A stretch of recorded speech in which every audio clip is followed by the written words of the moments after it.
수요예배에 나오신 도움가족들을 우리 예수님의 이름으로 환영하고 축복합니다.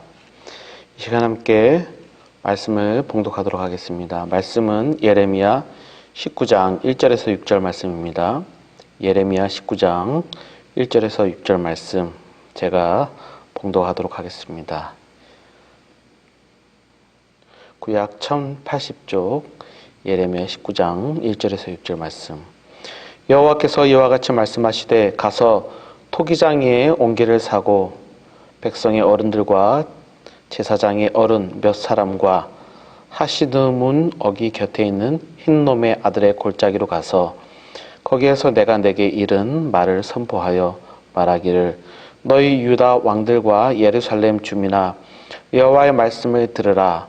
만군의 여호와 이스라엘의 하나님이 이같이 말씀하시되 보라 내가 이곳에 재앙을 내릴 것이라. 그것을 듣는 모든 자의 귀가 떨리니 이는 그들이 나를 버리고 이곳을 불결하게 하며 이곳에서 자기와 자기 조상들과 유다 왕들이 알지 못하던 다른 신들에게 분향하며 무죄한 자의 피로 이곳을 채웠음이며 또 그들이 바알을 위하여 산당을 건축하고 자기 아들들을 바알에게 번제로 불살라 드렸나니 이는 내가 명령하거나 말하거나 뜻한 바가 아니니라. 그러므로 보라 다시는 이곳을 도벳이나 흰놈의 아들의 골짜기라 부르지 아니하고 오직 죽임의 골짜기라 부르는 날이 이를 것이라 여호와의 말이니라. 아멘. 선지서를 읽다 보시면 종종 상징 행동들이 나타나곤 합니다. 하나님의 뜻을 온전히 드러내기 위해서 이 땅에 아주 익숙한 것들을 사용하여서 비유적으로 말씀하시는 건데요. 단적인 예로 예레미야서에 등장하는 썩은 허리띠, 허리끈 같은 것들이 그런 경우라고 할 수 있습니다. 오늘 본문에도 이러한 상징물 하나가 등장합니다. 바로 1절에 토기장이의 옹기입니다. 옹기.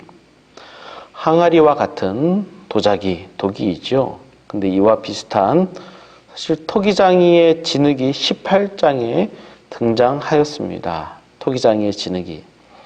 그리고 19장에서는 토기장이의 옹기, 바로 질그릇이 등장하는데요. 뭔가 비슷한 것 같은데 분명한 차이가 있습니다. 18장의 진흙은 잘못되었을 때 어떻게 됩니까? 잘못되더라도 잘 주물러서 빚어서 다시 그릇으로 만들 수 있는 진흙입니다. 그러나 19장의 옹기는 전혀 그럴 수 없는 거죠. 19장에 등장하는 옹기는 돌이킬 수 없는 것, 확실히 파괴되는 것을 뜻하는 겁니다. 그리고 실제로 이 19장에서 이 옹기는 깨트리기 위해서 등장합니다. 깨트리기 위해서 가져온 겁니다. 읽지는 않았지만 예레미야서 19장 10절을 함께 보시면 너는 함께 가는 자의 목전에서 그 옹기를 깨트리고 라고 말씀합니다. 이 옹기를 완전히 깨트려라 라고 말입니다. 그들 앞에서 옹기가 깨졌음을 알리기 위해 하나님께서 예레미야에게 이 토기장의 옹기를 사가지고 오라는 것이고 또 그것을 깨뜨리라는 것이죠. 다시 회복될 수 없다는 겁니다. 완전히 파괴되었다는 것입니다. 그 의미가 무엇입니까? 바로 19장 11절에 사람이 토기장의 그릇을 한번 깨뜨리면 다시 완전하게 할 수 없나니 이와 같이 내가 이 백성과 이 성읍을 무너뜨리리니 도벳에 매장할 자리가 없을 만큼 매장하리라. 토기장의 그릇이 완전히 부서지듯이 오늘날이야 좋은 본드가 있어서 어떻게 붙일 수 있을지 모르겠지만 이 당시에는 그 깨진 그릇은 버릴 수밖에 없는 거죠. 망가진 거죠. 다시 회복되거나 돌이킬 수 없는 것이죠. 그와 같이 이 백성과 성읍을 무너뜨리겠다는 것입니다. 그렇게 도기가 깨져서 아무 쓸모가 없어지듯이 이 성읍과 백성을 무너뜨리겠다라고 말씀하시며 도벳, 도벳이라는 장소를 언급하십니다. 도벳. 도벳이라는 장소는 어떤 것일까요? 도벳. 11절에서 말씀하는 이 도벳이라는 장소를 또한 오늘 함께 읽은 본문 6절에서도 언급하고 있습니다. 6절. 그러므로 보라, 다시는 이곳을 도벳이나 흰놈의 아들의 골짜기라고 부르지 아니하고 라고 말하면서 도벳을 언급하고 있죠. 도벳, 곧 흰놈의 아들의 골짜기라고 불러지는 지명인 것 같습니다. 11절에 온기를 깨뜨린 것 같이 예루살렘을 무너뜨리고 도벳을 매장지로 삼겠다고 하셨던 이 도벳, 이 도벳에 대해 6절에서는 뭐라고 말씀하십니까? 이 6절에서 언급하며 말씀하고 있죠. 이 도벳은 지명입니다. 예루살렘을 중심으로 해서 이 예루살렘 성읍에서 가까운 바로 남쪽, 이 남서쪽에 자리 잡은 깊고 가파른 골짜기를 말하는데, 이 도벳은 문자적으로 화로, 벽난로라는 뜻을 가지고 있습니다. 무엇을 태우는 곳이겠죠. 이를 두고 학자들은 여기 도벳, 이 화로라는 이름을 가진 이 도벳에서 예루살렘의 여러 폐기물들을 태우는 곳이었다라고 얘기합니다. 즉 전에 이 도벳이라는 곳을 소각장으로 사용하였다는 의미겠죠. 이 도벳은 본래 예루살렘의 소각장이었습니다. 그리고 이 도벳을 흰놈의 아들의 골짜기라고 부르는데 그 정확한 이유는 잘 알려지지 않고 있습니다. 어쨌든 우리는 이 도벳이라는 곳이 소각장이요, 예루살렘에서 아주 가까운 바로 남쪽에 위치한 계곡이라는 것을 알 수가 있는데요. 근데 이 도벳이라는 곳이 또 다른 것으로 굉장히 악명이 높습니다. 그 다른 것이란 오늘 읽은 본문 4절, 5절과 굉장히 관계가 깊은데요. 4절, 5절을 제가 한번 읽어보겠습니다. 이는 그들이 나를 버리고 이곳을 불결하게 하며 이곳에 자기와 자기 조상들과 유다 왕들이 알지 못하던 다른 신들에게 분향하며 무죄한 자의 피로 이곳에 채웠음이며, 또 그들이 바알을 위하여 산당을 건축하고 자기 아들들을 바알에게 번제로 불살라 드렸나니 이는 내가 명령하거나 말하거나 뜻한 바가 아니니라. 4절에서 말한 이곳은, 바로 이곳은 흰놈의 아들의 골짜기 도벳을 말하는 거죠. 2절에서 보시면 알겠지만 지금 예레미야 선지자는 이 흰놈의 아들 골짜기 도벳으로 백성의 장로들과 제사장을 데리고 가서 하나님의 말씀을 전하고 있는 겁니다. 도벳, 여기 이곳에서 예루살렘 백성들이 나 하나님을 버렸고 이곳 도벳을 너희가 불견하게 하였다라고 말하는 겁니다. 소각장이었기 때문에, 그들의 폐기물을 태우는 것이었기 때문에 불결하게 되었다는 것을 말하는 것이 아닙니다. 우리가 그것을 태웠기 때문에 불결하게 된 것이 아니라 어떻게 해서 불결하게 되었습니까? 4절을 계속 보시면 다른 신들에게 분향하기 위해 무죄한 자의 피를 흘린 것입니다. 무슨 말입니까? 이를 5절에서 좀 더 자세하게 설명하고 있죠. 여기 도벳에 바알의 산당을 짓고 바알을 위해 자기 아들들을 번제로 불살랐다는 것입니다. 어디에서 말입니까? 여기 예루살렘 남쪽에 위치한 이 골짜기 도벳에서 말입니다. 이 도벳이라는 곳이 그들의 아들들을 불태워 제물로 드리는 장소였다라고 지금 성경은 가리키는 겁니다. 굉장히 놀랍죠. 어떻게 이런 행동을 할 수 있는지, 어떻게 자기 아들을 불태울 수 있는지 정말 이해가 안 됩니다. 근데 또 예루살렘 근방에 그 주위의 종교를 조금 살펴보면 사실 이것은 그렇게 이상한 일은 아닌 것 같습니다. 이스라엘의 동쪽 그 암몬 족속, 암몬이라는 나라가 있는데요. 이 암몬 사람들의 그 민족 신의 이름은 다름 아닌 몰렉입니다. 바로 이 몰렉에게 인신제사, 사람을 불로 태워서 드리는 제사를 드린 것을 알 수가 있는데요. 이스라엘이 세워지기 전부터 사실 이 가나안에는 이런 인신 제사 드리는 풍습이 오래도록 자리 잡았습니다. 이 몰렉이라고 하는 신에게, 혹은 밀곰이라고 불려지는 이 신에게 사람을 잡아서 드리는 이 제사의 풍습이 있었는데, 이것이 바로 이스라엘에 들어온 것입니다. 오늘 좀 말씀을 여러 군데 찾아보려고 하는데요. 제가 읽어보도록 하겠습니다. 열왕기상 11장 5절에 보면, 이는 시돈 사람의 여신 아스다롯을 따르고 암몬 사람의 가증한 밀곰을 따름이라.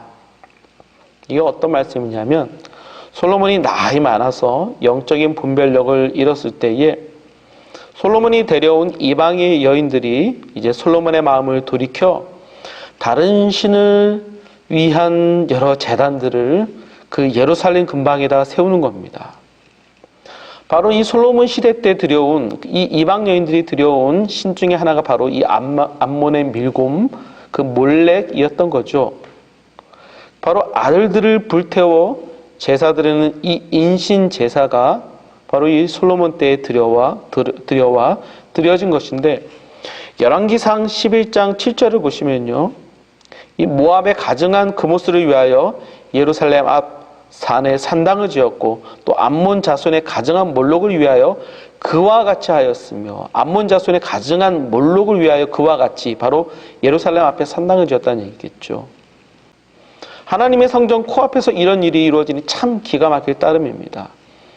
그런데 이스라엘 역사에서 악한 왕이 등장할 때마다 이와 같은 이야기가 끊이지 않고 계속하여 등장하는 겁니다. 열왕기하 16장 3절에 보시면요, 이스라엘의 여러 왕의 길을 행하며 또 여호와께서 이스라엘 자손 앞에서 쫓아내신 이방 사람의 가증한 일을 따라 자기 아들을 불 가운데로 지나가게 하여,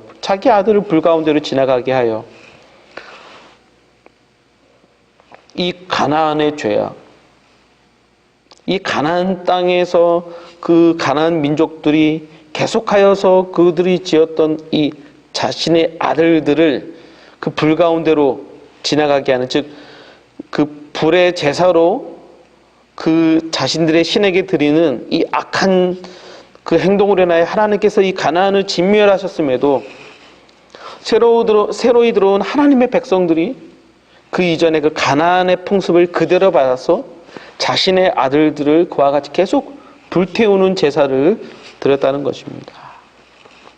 근데 이 일들이 성경 여러 곳에서도 나타나고, 또 이후에 나타나는 악한 왕 므낫세 왕 때에도 언급이 되고 있습니다. 열왕기하 21장 6절에 보면, 또 자기의 아들을 불 가운데로 지나가게 하여 점치며 사수를 하며 신접한 자의 박수를 신임하여 여호와께서 보시기에 악을 많이 행하여 그 진노를 일으켰으며, 자기 아들을 불 가운데로 지나가게 하며. 그래서 이 악한 행동을 이스라엘의 이 마지막 선한 왕 요시아가 종교개혁을 통하여서 중단시키고자 합니다. 계속해서 나타나는 이스라엘의 이 아들을 죽이는, 그 아들을 불 가운데로 드리는 이 악한 제사를 중단시키기 위해서 이후에 마지막으로 나타난 선한 왕 요시아가 종교개혁을 단행하는데요. 열왕기하 23장 10절이죠. 왕이 또 흰놈의 아들 골짜기에 도벳을 더럽게 하여 어떤 사람도 몰렉에게 드리기 위하여 자기의 자녀를 불로 지나가지 못하게 하고, 이런 더러운 행동을 못하게 하기 위해서 요시아 왕이 그 모든 제단을 더럽게 했다는 겁니다. 더 이상 이와 같은 제단을 사람 죽이는 그 아들을, 그 어린아이를 태워서 그 악한 신에게 드리는 제사를 더 이상 못하도록 하려고 요시아 왕이 적극적으로 나서서 그 도벳을 더럽게 하고 회파시킨 거죠. 중단시킨 겁니다. 그리고서는 오직 하나님께 온전한 예배를 드리도록. 근데 이 개혁이 성공하나요? 이것보다 조금 뒤에 쓰여진 에스겔서를 보시면, 에스겔 20장 25절에 보시면, 그들이 장자를 다 화제로 드리는 그 예물로 내가 그들을 더럽혔음은 그들을 멸망하게 하여 나를 여호와인 줄 알게 하려 하였습니다. 하나님께서 선지자를 보내셔서 계속하여 경고하셨죠. 그 숱한 경고에도 사실 이스라엘 백성은 멈추지 않았습니다. 계속하여 그 장자를 불태워 제물로 드리는 제사를 계속하여 드렸다고 성경이 고발하는 것입니다. 그러므로 그들을 그 죄악과 함께 멸망당하도록 하나님께서 내버려 두셨다라고 말씀하는 것이 바로 에스겔서의 이야기입니다. 놀랍죠. 이스라엘에, 그것도 예루살렘 앞에서 너무도 명명백백한 죄악, 그 어떻게 아들을, 장자를 불태워 이방신에게 드리는 이 제사를 계속하여 드렸는지 말이죠. 근데 심지어 학자들은 이들이 이와 같은 제사를 드리는 이유에 대해서 다음과 같은 근거를 가지고 있었다고 말하곤 합니다. 출애굽기 22장 29절에 너는 내가 추수한 것과 내가 짜낸 즙을 바치기를 더디하지 말지며 내 처음 난 아들들을 내게 줄지며, 하나님께서 처음 난 아들을 내게 줄지며 라고 말하는 이 부분, 하나님께서 처음 난 아들을 달라고 하지 않았나요? 하나님께 드리는 제사는 태워서 드리는 제사이므로 우리는 하나님께 아들을 드린 것이다 라고 그들이 변명한다는 것입니다. 그러나 이것은 여러분 거짓말입니다. 레위기 18장에서 하나님께서는 너는 결단코 자녀를 몰렉에게 주어 불로 통과하게 함으로 내 하나님의 이름을 욕되게 하지 말라라고 말씀하십니다. 결코 너희 자녀를 그 불로써 제물로 드리지 말라고 하시는 겁니다. 자녀를 불태우는 것, 자녀를 몰렉에게 주어 불태우는 것, 하나님께서 원하시는 것이 아닐 뿐더러 하나님의 이름을 욕되게 하는 것이란 말이죠. 하나님의 이름을 욕되게 하는 것, 십계명의 제3계명, 하나님의 이름을 망령되게 하는 것이죠.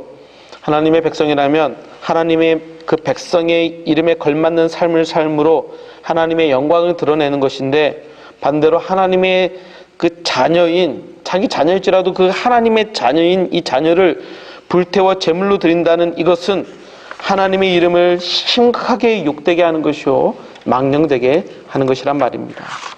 심각한 죄인 것입니다. 이를 두고 레위기에서는 하나님의 이름을 모욕하는 자를 향하여 그들을 반드시 죽이고 돌로 치라고 명령하고 계신데, 바로 하나님께서 바로 이와 같은 이 몰렉에게 그 자녀를 불태워 드리는 이 죄에 대해서 반드시 징벌하시겠다고 말씀하시는 겁니다. 그 말씀이 바로 오늘 19장 말씀이고, 그 말씀이 적용되어 이스라엘의 심판으로 나타나는 것이 오늘 본문의 내용입니다. 6절이죠. 그러므로 보라, 다시는 이곳을 도벳이나 흰놈의 아들 골짜기라 부르지 아니하고 오직 죽임의 골짜기라 부르는 날이 이를 것이라. 그만둬라. 제발 그만둬라. 자녀를 불태우는 제사를 멈추고 너희 죄를 멈추라고 외치시는 것입니다. 그런데도 하나님의 말씀을 듣고도 들은 채 많지 않은 자들을 향해서 하나님께서 이렇게 말씀하시는 거죠. 너희들이 끊임없이 찾아가는 그곳 도벳의 이름을 이젠 죽임의 골짜기라고 부를 날이 올 거라고 말이죠. 이름이 바뀌는 겁니다. 이름을 바꾸겠다고 하시는 겁니다. 전엔 평범한 이름이었죠. 도벳. 그러나 이젠 그 이름이 죽임의 골짜기가 될 것이란 말입니다. 그들이 끝없이 자기 자녀를 희생시키고 죽였기 때문에 죽임의 골짜기라고 말하는 것이 아닙니다. 이제는 이들의 죄악을 더 이상 보실 수 없어 하나님께서 이 골짜기를 예루살렘을 심판하시는 장소로 삼으실 것이기 때문에 죽임의 골짜기인 것입니다. 저는 이들이 몰렉과 바알과 여러 이방 신들에게 복을 구하고 안락과 성취와 영광을 구하기 위해서 이곳 도벳에 방문하였다면, 이제 그들은 자신이 심판받을 대상으로서 이곳에 올 것입니다. 죽임을 당하기 위해서 이곳에 끌려온다는 것입니다. 그동안 그들이 해왔던 모든 악한 행동에 대한 보응으로 하나님께서 반드시 이 일을 이룰 것이다 라고 말씀하시는 겁니다. 그런 의미에서 하나님께서 토기장의 온기를 깨뜨리라 라고 하신 것이고, 그렇게 예레미야는 토기장의 온기를 깨뜨린 것이죠. 돌이킬 수 없는 겁니다. 사랑하는 여러분, 정말 이해할 수가 없습니다.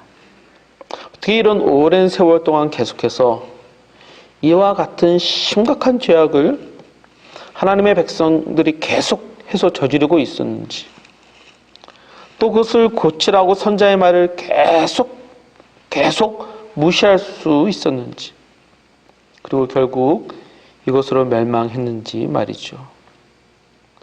이런 일들이 이스라엘의 어느 시골 구석에서 일어난 일이 아니라 바로 예루살렘의 코앞에서 이러한 일들을 계속 해왔다는 것입니다. 그들이 우리보다 너무나 어리석기 때문일까요? 그들은 어리석고 우리들은 그러므로 이런 일은 안 할까요? 우리보다 한참 무지하기 때문일까요? 아니요. 그때나 지금이나 과학만 조금 발전했을 뿐, 정말 사람이 가지고 있는 기본 본능은 변한 것이 없는 것 같습니다. 해 아래 새 것이 없고, 과거에 지었던 실수를 오늘날도 하며 역사는 자꾸 반복하고 있는 것 같습니다. 그 지혜로운 솔로몬이 무너지고 그렇게 신실한 다윗이 살아가며 무너지는 것을 볼 때에, 그런 것을 보면서 나는 저들보다 괜찮아, 나는 그러지 않을 거야 라고 자신 있게 말하실 수 있는 분이 있나요? 다만 우리는 이런 말씀을 볼 때 우리 자신을 한번 겸손하게 다시 살펴보게 됩니다. 과거에 있었던 일을 하나님께서 성경에 기록하시며 우리에게 주신 하나님의 말씀이기 때문에 이 말씀을 통해 주께서 우리에게 깨닫게 하시고자 하는 분명한 뜻이 있는 거죠. 혹 이와 같은 죄악이 내게는 없는가? 이들처럼 직접적으로 내 아들, 내 딸을 불태워 드리는 인신 제사를 드리는 것은 아니지만, 다른 차원에서 전혀 고쳐지지 않고 이 세상을 따라, 이 세상의 영광과 부귀와 세속을 따라 살아가고자 하는 우리의 모습이 있는 것은 아닌지, 세상의 부귀 영화를 위해 수단과 방법을 가리지 않고 달려가며 내 자녀 또한 나처럼 살도록 세상에 헌신하게 만드는 것은 아닌지 말이죠.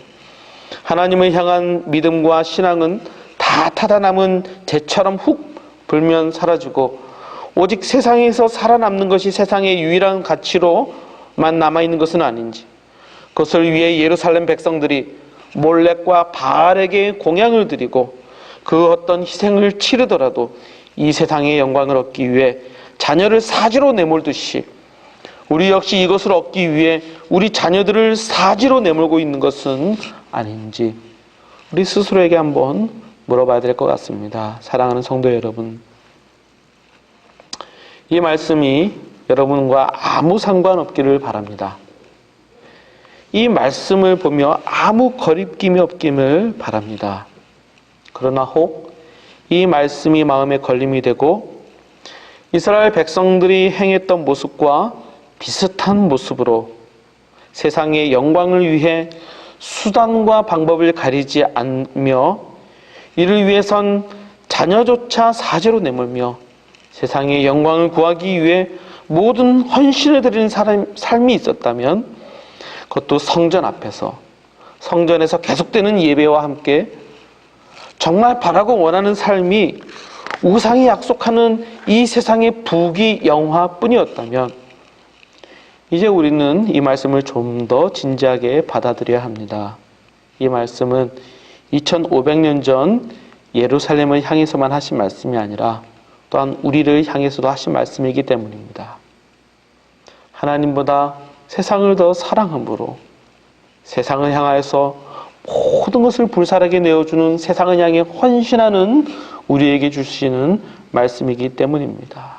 바라옵기는 이 세상을 사랑하는 우리 마음속에 새로운 마음을 창조하셔서 세상보다 하나님을 더 사랑하게 하시고 하나님을 진정 사람으로 또한 정말로 이웃을 사랑하게 하시고 우리를 통해 이 세상의 정직과 배려와 양보와 오래 참음이 나타남으로 세상의 빛으로 살아가는 저와 여러분들이 되시기를, 그와 같은 세상의 영광과는 다른 하나님의 영광, 하나님의 영광으로 가득하게 가득 채워져 살아가는 우리 도움 가족들이 되시기를 예수님의 이름으로 부탁드리고 축원합니다. 기도하겠습니다.